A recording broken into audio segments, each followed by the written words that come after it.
Buenos días amigos, la lectura de la palabra de Dios se encuentra en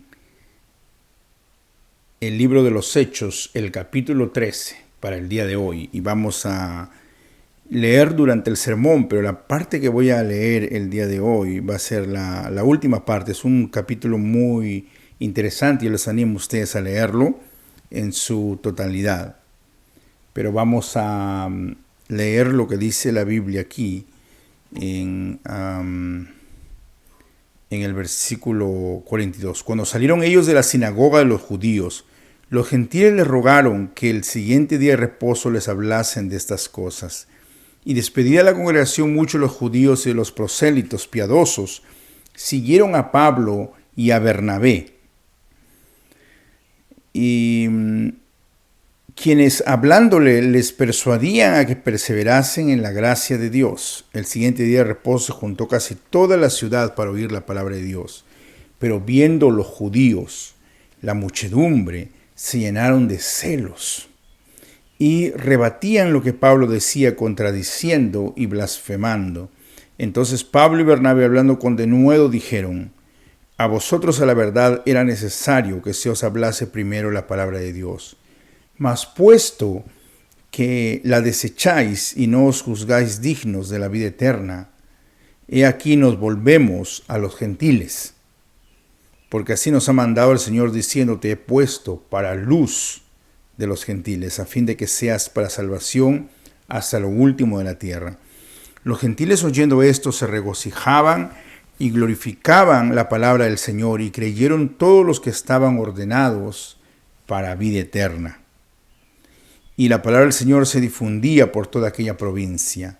Pero los judíos instigaron a mujeres piadosas y distinguidas y a los principales de la ciudad, y levantaron persecución contra Pablo y Bernabé, y los expulsaron de sus límites. Ellos entonces, sacudiendo contra ellos el polvo de sus pies, llegaron a Iconio, y los discípulos estaban llenos de gozo y del Espíritu Santo. Oremos. Padre nuestro, gracias por esa tu palabra, que en ella encontremos la fuente de vida eterna, la fuente para recobrar nuestras energías y adorarte. Gracias, Señor, por las personas que nos siguen y escuchan esta palabra en sus hogares. En el nombre de Cristo te damos la gloria. Enséñanos el día de hoy. Amén. Pues bien, tenemos aquí un importante evento, un importante hito en el avance de la extensión del reino de Dios. Es acerca de cómo la misión de Pablo inicia. Es el primer viaje misionero de Pablo.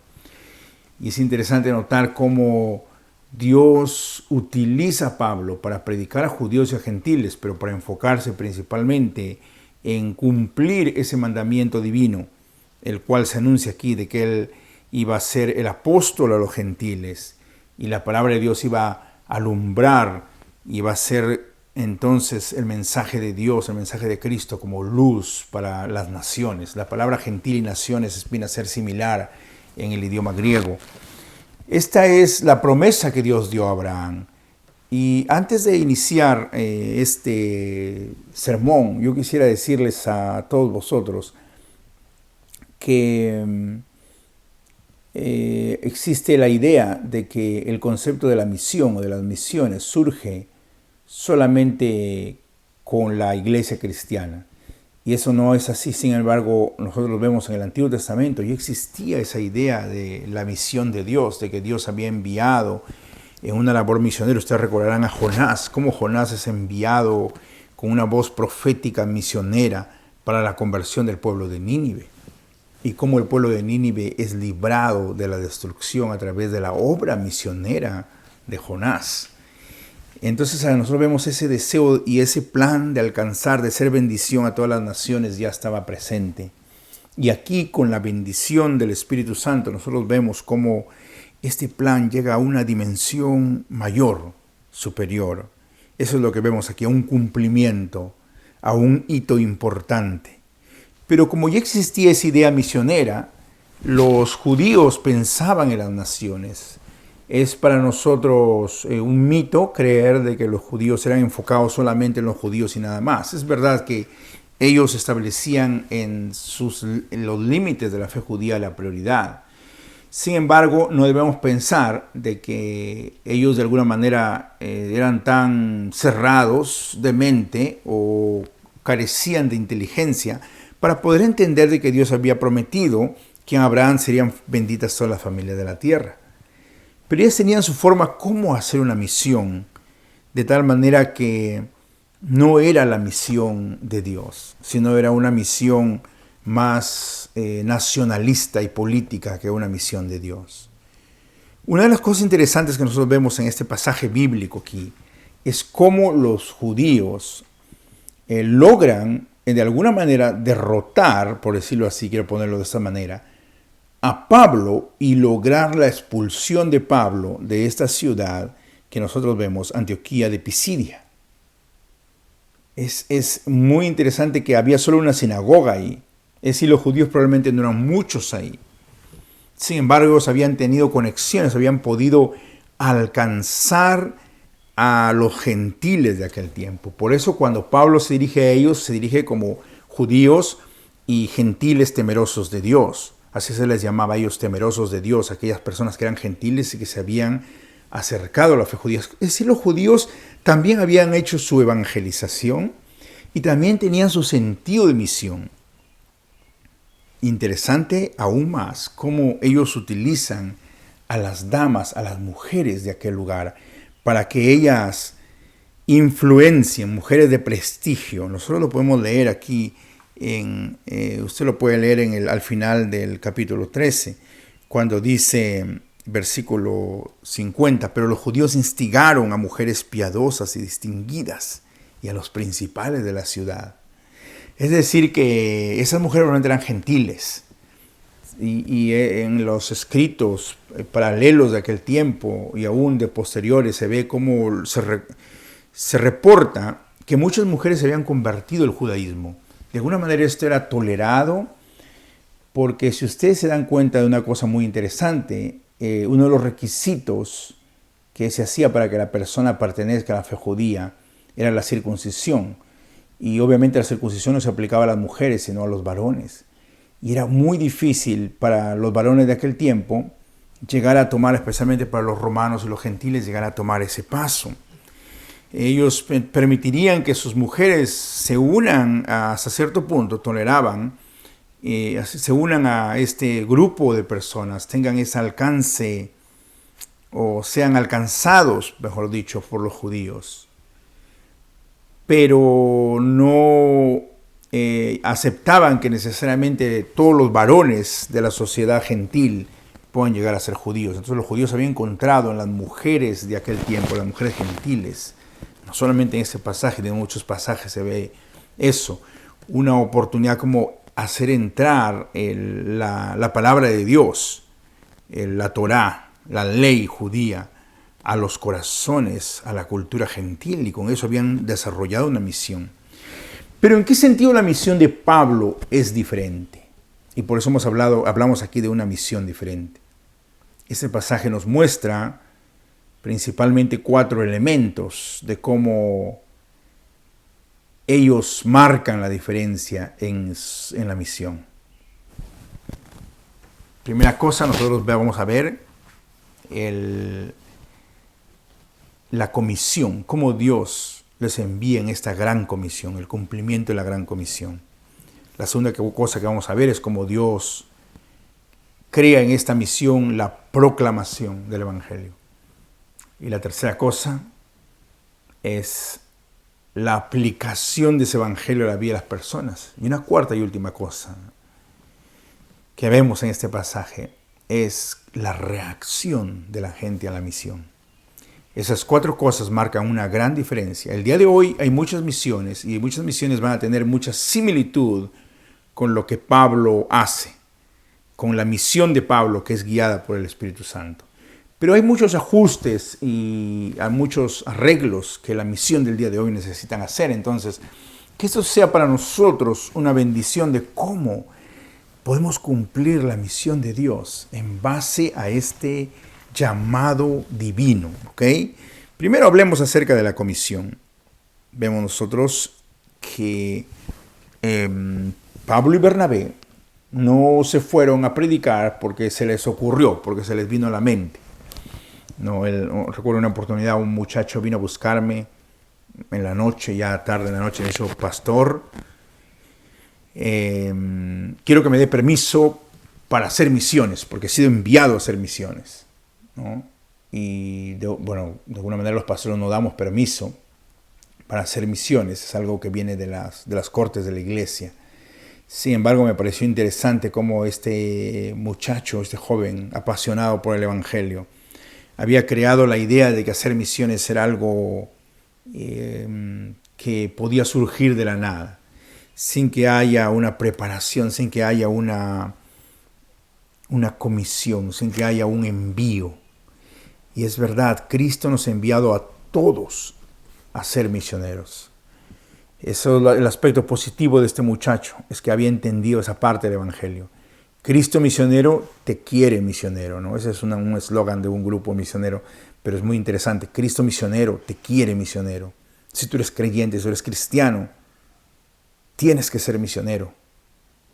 No es una opción. Misioneros no son aquellos que tienen ojos azules y que salen a predicar por el mundo. Misioneros son aquellos creyentes, los cuales entienden, descubren su llamado de Dios para alcanzar a las personas que no han escuchado o que no han entendido bien este evangelio. Entonces aquí nosotros vemos cómo había un grupo de personas aquí. Cómo esta misión surge de la iglesia. Es una misión basada en la iglesia de Dios. No que surge en una campaña evangelística, sino que surge en el contexto de la iglesia de Dios. Miren lo que dice aquí el versículo 1. Capítulo 13, versículo 1. Había entonces en la iglesia que estaba en Antioquía, en la iglesia, profetas maestros, Bernabé, Simón, el que se llamaba Níger, Lucio, Cirene, Manaén, el que se había criado junto con Herodes el tetrarca, y Saulo. Qué interesante grupo. Es una iglesia y la misión surge de una iglesia que es diversa, de una iglesia que es multiétnica, multicultural. Yo no soy el primero que lo dice eso. Es algo que lo dicen muchos predicadores. Es bien claro aquí lo que la palabra de Dios nos dice. Es interesante que por mucho tiempo en los lugares donde las iglesias no son diversas, no se enfatiza ese concepto de Simón, el que se le llamaba Níger. La palabra Níger significa negro y viene del latín, viene del color en latín, que es negro, Níger. Entonces, ¿por qué se le llamó negro a Simón? Probablemente por el color de su piel. Algunos creen que era de Noráfrica, probablemente la zona de Libia, por ahí en aquel lugar, que lo que es Libia el día de hoy.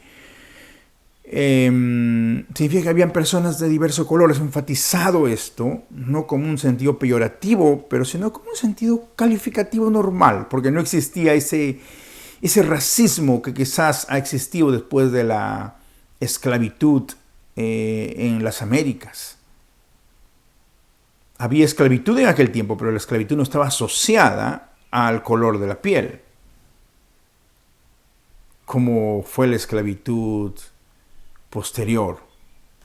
Y aquí nosotros vemos esta mezcla interesante en personas de diversa procedencia. Ahí está Bernabé, que es judío, que fue levita, que era un judío a todo dar. Nosotros vemos a una persona completamente fuera de Jerusalén, que es Níger, Simón. Y nosotros vemos a Lucio de Cirene. Y vemos a Manaén, una persona que había venido de la nobleza, que había crecido con Herodes. Un amigo de la niñez, de la infancia de Herodes. ¡Wow! ¡Qué interesante este grupo de personas! Y tenemos a Saulo, sin mayor explicación.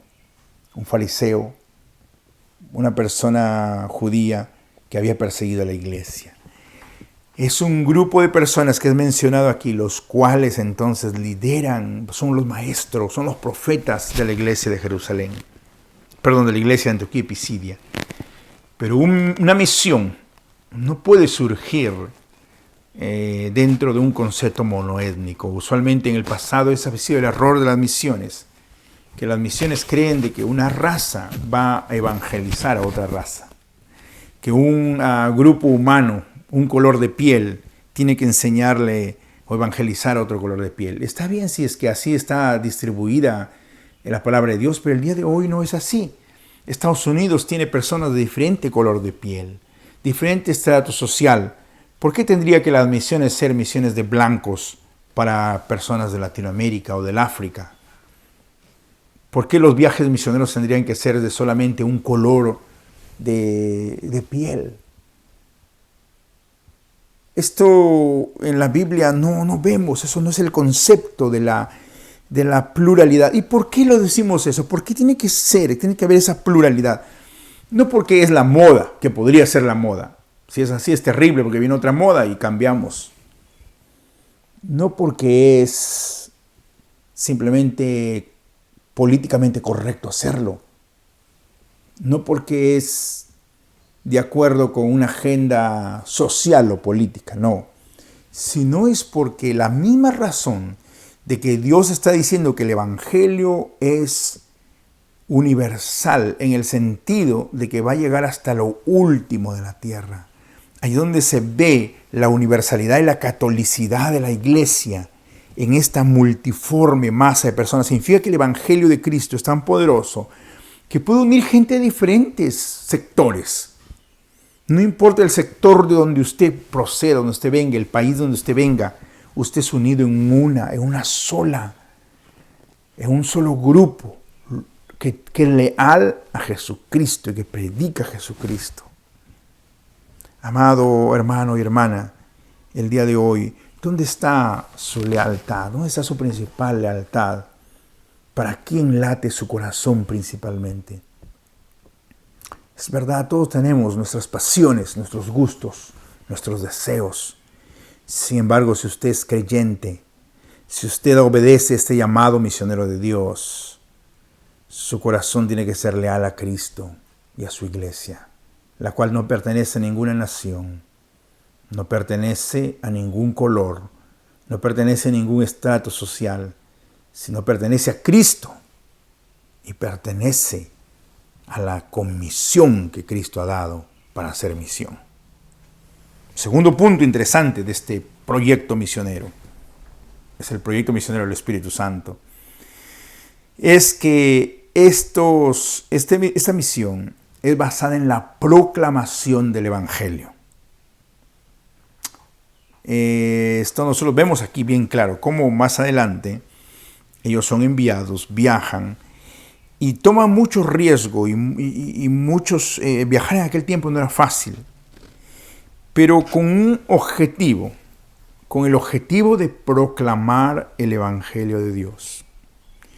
En medio de, sea el contexto amigable o sea el contexto hostil, déjenme decirles que les animo a continuar esta serie de sermones, porque más adelante vamos a ver cómo el apóstol Pablo, iniciando su ministerio aquí, predica de manera diversa, de alguna manera, el método, en el contexto entre judíos y posteriormente entre personas mezcladas y posteriormente en romanos paganos completamente idólatras, como lo hacen en el capítulo 17 en Atenas. Es muy interesante ver cómo se aplica la predicación de la palabra. Es el mismo evangelio, el mismo corazón del evangelio, pero con un método diferente. Sin embargo, siempre, todo se resume a la proclamación de Cristo crucificado y resucitado. Es un desperdicio de tiempo, un desperdicio de energía, un desperdicio de dinero, enviar misiones, las cuales no van a terminar en la proclamación de Jesucristo resucitado. Es verdad, hay mucho por hacer y cuando uno es misionero, uno va a un lugar y ve tanta pobreza y sin duda se anima a hacer algo por la gente pobre, a hacer proyectos diaconales, eso está perfecto. Sin embargo, jamás debe hacerse eso y dejar de lado la proclamación de Jesucristo. Usted al leer este pasaje, la proclamación de Cristo, usted ve la exposición del Evangelio. Primero ve cómo Cristo es presentado como el clímax de la historia. Cómo en Cristo se presenta como el resumen. Pablo va narrando la historia de los judíos a una congregación en la sinagoga, la cual ya conoce esa historia. Pero a pesar de que ellos conocen la historia, ellos necesitan esa perspectiva del reino. Y esa proclamación del Evangelio nosotros debemos darla a todo el mundo, judíos o no judíos, gentiles, personas de diverso estrato social, no importa, es la misma proclamación, es el Cristo crucificado y resucitado, que es el clímax de la historia y que es el Cristo de las Escrituras. Amados hermanos, Pablo podría haber dicho, estas personas conocen la Torá, leen, se reúnen en la sinagoga. Él fue a la sinagoga como Jesucristo fue. Y como era la costumbre de la sinagoga, a él le invitaron a hablar, ¿no? Nosotros vemos que la palabra de Dios dice así, que cuando ellos llegaron, después de la lectura, versículo 15, en el día de reposo fueron a la sinagoga, y después de la lectura de la ley y los profetas, los principales de la sinagoga mandaron a decirle a Pablo y Bernabé, varones hermanos, si tenéis alguna palabra de exhortación para el pueblo, hablad. La sinagoga, y esto es dado en el concepto de la adoración. La sinagoga era un lugar no donde la gente iba para escuchar a un solo hombre predicar, sino donde varias personas eran invitadas a exponer la palabra de Dios. Y por alguna razón se le reconoce a Pablo y Bernabé como maestros de la ley. Pero hay muchas teorías al respecto. Yo quiero pensar de que también era por su forma de vestir, el cual se le llama a esas personas, por los discípulos que tenían probablemente, porque ya habían llegado predicando la palabra, entonces son invitados, ustedes tienen algo que decir. Ellos son vistos como judíos. Hasta ahí, en aquel lugar, todavía, excepto en Antioquía, en otra Antioquía ya se les reconocía como cristianos, como un grupo diferente, pero todavía no había una diferencia. Varones hermanos judíos, ustedes que están aquí, que son maestros de la ley, ¿tienen alguna palabra de exhortación para nosotros? Y yo dice, sí, y aquí predica el Evangelio Pablo. Presente el Evangelio, presente este Cristo crucificado y resucitado. Amados hermanos, este Evangelio es aquel que debe ser predicado por todo misionero. No importa si el misionero va de cualquier país y a cualquier país. El éxito del misionero no se resume por cualquier cosa que ha logrado, cualquier proyecto que ha realizado, sino por la proclamación que él ha hecho de Jesucristo. Se ha presentado a otros, ha incluido a otros a Jesucristo y les ha hablado acerca de la gracia de Dios. Yo creo que hay muchos misioneros, pero quiero recordar al misionero Wim Polderbart, el cual predicó la palabra de Dios en Trujillo. Es un hombre que también vio la necesidad de la gente y hizo muchas cosas, como lo hicieron otros misioneros, por atender a la necesidad de la gente, pero nunca descuidó la explicación de la gracia de Dios y la presentación de Jesucristo como el único medio de salvación. Hombre que tuvo sus errores, como todas personas, como todos misioneros. Pero él estaba allí no para predicarse a sí mismo. Nótense usted aquí el ejemplo de Pablo. Pablo no narra su experiencia ahí. Pablo predica a Jesucristo. Y eso es lo que nosotros somos llamados, a predicar a Jesucristo. Tercera cosa que nosotros vemos aquí es la aplicación del Evangelio. Y la aplicación del Evangelio es bien clara para ellos, que consiste en lo mismo que Pedro predicó para los judíos: arrepentimiento y fe, que son dos gracias divinas, sin las cuales nosotros no tenemos entrada al reino de Dios. Miren lo que dice aquí la palabra de Dios. El siguiente día de reposo, antes de eso, en el versículo 28, dice: sabed pues esto, varones hermanos, que por medio de él se nos anuncia el perdón de pecados. Está hablando acerca de que a través del arrepentimiento ellos van a recibir perdón de los pecados. Y versículo 39 dice: y de que todo aquello que por la ley de Moisés no pudisteis ser justificados, en él es justificado todo aquel que dice que cree. Que cree. Por la fe es la salvación. La justificación es por la fe. No es la fe en la fe, no es una fe intelectual, es una fe en esa proclamación del Evangelio, en ese Jesucristo el cual es predicado aquí. Y la Biblia nos dice entonces de que esa aplicación se aplica a todos los seres humanos, a todas las personas que son creyentes, a todas las personas que son seres humanos en este mundo. Los seres humanos tenemos diferencias. Y cuando nosotros vamos en misión, vamos a encontrar que la gente tiene culturas diferentes. Tenemos que saber cómo aplicar y contextualizar el mensaje en el medio en el cual estamos. Por ejemplo, y esa es por una razón la que yo animo a las personas que incluso están escuchando este mensaje fuera de los Estados Unidos, que no usen esto como un reemplazo para la predicación en su propia congregación. Porque la predicación en su propia congregación se contextualiza de acuerdo a las necesidades propias de cada congregación, la cual yo como pastor puedo entender las necesidades de mi congregación, pero no necesariamente de aquellas personas que están asistiendo a otra congregación. Sin embargo, hay dos cualidades que todos los seres humanos tenemos, no importa dónde somos, no importa qué lenguaje hablemos. Somos pecadores y solo podemos ser salvos a través de la fe. Todos somos pecadores. Y todos aquellos que son llamados por Dios, tienen ese llamamiento eficaz, pueden ser salvos por medio de la fe. La fe es el requisito para salvación. Eso no se contextualiza, amados hermanos. El arrepentimiento no se contextualiza. El arrepentimiento para vida es una gracia de Dios que debe ser siempre predicada. Y aquí nosotros debemos predicar eso en nuestro corazón.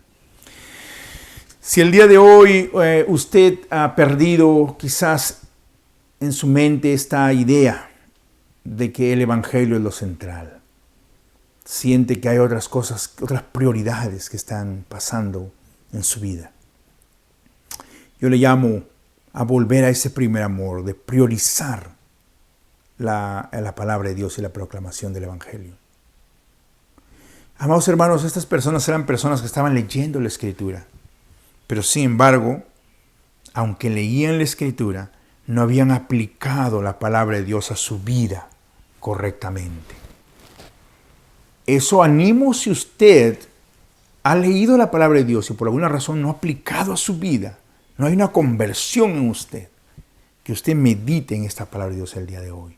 Quiero animar también a los hermanos en la fe, que ya son creyentes, especialmente en los Estados Unidos, donde todo el mundo va a la iglesia, que nunca crean porque alguien conoce la Biblia o porque alguien va a la iglesia de Dios, porque alguien asiste o es miembro de una iglesia, no necesita la proclamación del Evangelio. Falso. Proclame el Evangelio en toda su sencillez. Proclámele a todo el mundo, a pastores, a teólogos, no importa. Proclame la palabra de Dios. La palabra de Dios dice, aquí es bien interesante como dice que se muestra que cómo lo que ellos anunciaban era predicado en los días de reposo. Miren, nosotros podemos ver aquí cuando se dice, versículo 39, ya lo hemos leído, pero versículo 40 dice, mirad pues que no venga sobre vosotros lo que está dicho en los profetas. Mirad, oh menospreciadores, y asombraos y desapareced, porque yo hago una obra en vuestros días, obra que no creeréis si alguien os la contare. Y cuando salieron ellos de la sinagoga los judíos, los gentiles les rogaron que el siguiente día de reposo les hablase de estas cosas. Y entonces ellos predicaron la palabra de Dios el siguiente domingo, otra vez más, en la sinagoga. Ellos estaban anunciando algo que se leía siempre en las sinagogas constantemente. Sin embargo, que como Cristo dijo, ustedes escudriñan las Escrituras, pero no quieren aceptar la palabra de Dios que yo les hablo. Entonces, amados hermanos, animémonos a aplicar esta palabra en nuestro corazón. Cuarto lugar y último, la palabra de Dios nos dice en este pasaje bíblico de que hay una reacción cuando la misión de Dios es avanzada. La audiencia se divide en dos, aquellos que creen y aquellos que rechazan creer en el Evangelio de Dios. Nosotros vemos aquí que hay un rechazo de parte de la mayoría de los judíos. Hay judíos que se convierten, que son creyentes, que entienden esto. Pero hay otros que no, la mayoría de ellos no. Ellos rechazan creer la palabra de Dios. Ellos reciben esa advertencia. Y es más, ellos dicen que convencen a un grupo de personas a través de las mujeres, como ya les he hablado. Había mujeres las cuales eran de mucha influencia y habían desarrollado una cercanía con los rabís de aquel tiempo. De alguna manera, inclusive para los gentiles, que las mujeres estén cerca de la religión judía, había una diferencia. Algunos consideraban como positivo, porque era una religión que enseñaba a las mujeres a someterse a la pureza, a la piedad. Y esos judíos habían hecho gran impacto en la sociedad, en hacer que las cosas estén más ordenadas. Es decir, había un buen testimonio por un lado. Pero por otro lado, muchos veían como malo eso. Incluso hay un escritor que se llama Juvenal, un escritor romano clásico, el cual dice que critica esa adicción, le llama, la adicción de las mujeres nobles de aquel tiempo por la fe judía. Lo cual él decía iba a impactar, iba a hacer daño a la fe romana politeísta nacional. Y aquí nosotros vemos de que ellos convencen y expulsan a Pablo y Bernabé. Y aquí cuando Pablo y Bernabé narra en Corintios, nos dice que él sufrió persecuciones, ¿no? Nos dice persecuciones que en Antioquía, en Iconio, en Listra, dice. Las persecuciones que él sufrió, que fue azotado, y en este caso expulsado de los bordes de aquel lugar. Es probablemente lo que ocurre aquí. Cuando se habla de expulsión no se refiere a que le dicen, ya mira, te he escrito una carta y ándate, no. Probablemente fueron ridiculizados y expulsados, vituperados, como si ellos hubieran sido derrotados, pero no habían sido derrotados, mis hermanos. A veces la misión es así. La misión divide en dos a la gente. Aquellos que se arrepienten y creen y aquellos que rechazan. Una misión sin rechazo no es una verdadera misión. Tiene que haber algún rechazo de alguna manera, porque está impactando al corazón de la gente. Tiene que haber una reacción en la gente. Y aquí entonces nosotros vemos de que Pablo y Bernabé, hablando con denuedo, y dijeron algo increíble. A vosotros a la verdad era necesario que os hablase primero la palabra de Dios, más puesto que la desecháis y no os juzgáis dignos de la vida eterna. Madre mía, qué tremendo esto. He aquí, nos volvemos a los gentiles. Y aquí nos volvemos a los gentiles. Qué triste para las personas haber rechazado la única salvación que se les ofrecía. Y versículo 47 dice, porque así nos manda el Señor diciendo, te he puesto para luz de los gentiles, a fin de que sea para salvación hasta lo último de la tierra. Aquí se está cumpliendo, dice la palabra de Dios, que los gentiles se regocijaban, glorificaban la palabra del Señor. Aquellos que eran los perrillos, ¿no? ¿Se acuerdan ustedes de la mujer cananea? Que comían de las migajas que caían de las mesas. Llegaron a ser primeros en el reino de Dios. Y ahí estamos nosotros, hermanos. Pero no caigamos en el mismo error de los judíos, de porque hemos leído la Biblia nos hacemos oídos sordos, sino que más bien despertemos a nosotros ese deseo de agradar a Dios. Dice que la palabra del Señor se difundía. Ellos expulsaron a Pablo y Bernabé, pero no pudieron expulsar la palabra de Dios de sus dominios. Y ahí se constituye la reacción, el efecto de una misión de Dios. Que aunque los hombres pasen, los nombres pasen, la palabra de Dios continúa. No importa si un día nuestros nombres van a ser olvidados. No importa si es que un día inclusive el nombre o el logo de nuestra organización va a ser olvidado. No importa. Lo que importa es que esta palabra de Dios traspase los corazones, traspase las barreras. Aquí Pablo tiene gozo en el Señor porque la palabra de Dios ha traspasado barreras geográficas, ha traspasado barreras de etnicidad, ha traspasado barreras socioeconómicas y ha traspasado barreras religiosas, porque los paganos y los judíos se están convirtiendo a Cristo crucificado y resucitado. Podemos regocijarnos en esta misión. Es una misión diferente a la que la Biblia nos llama. Oremos al Señor. Padre nuestro, gracias, porque tú como misionero nos quieres misioneros. Señor, quisiéramos huir por muchas razones.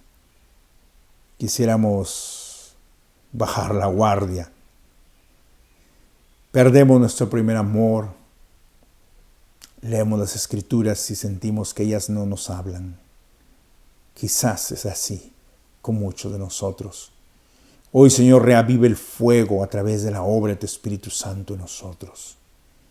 Que tu Espíritu Santo nos envíe, nos comisione como misioneros. Que tu Espíritu Santo nos lleve a proclamar el Evangelio. Que tu Espíritu Santo nos lleve a aplicar el Evangelio a nosotros mismos y al resto. Y que tu Espíritu Santo nos lleve a regocijarnos en la reacción de esta misión. Es por Cristo que oramos. Amén. Que la bendición de Dios, Padre, Hijo y Espíritu Santo, descienda sobre vosotros, permanezca para siempre.